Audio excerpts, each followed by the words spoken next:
Welcome to Luca is a Billionaire, where the only thing I invest in is your answers. In this video, I will explain how to remove a Jeep Patriot radio. First, gather your essential tools for a smooth process.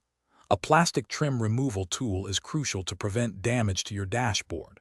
You'll also need a Phillips head screwdriver or a 7mm socket to unfasten the radio unit. Having a clean, well-lit area will make each step much easier to see and perform safely. Next, focus on removing the dash bezel that surrounds your radio and climate controls. Use your plastic trim tool to gently pry around the edges of this panel. It's held in place by several clips, so a firm but steady pull is needed. Once the bezel is loose, carefully disconnect any electrical connectors, like those for the AC vents, before setting it aside. With the dash bezel removed, you'll now see the radio unit itself. It's typically secured by 4 Phillips head screws, 2 on each side. Carefully remove these screws, placing them in a safe spot so they don't get lost.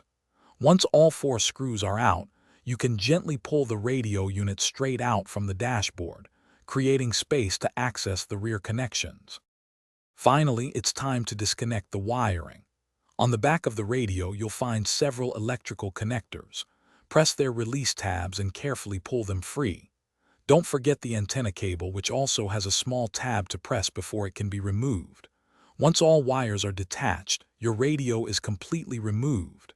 For a cleaner home, check out the Shark AI Ultra Robot Vacuum. You can find a link to it, along with other great deals, in the description below. Thanks for watching and please subscribe. It's the best investment you'll ever make.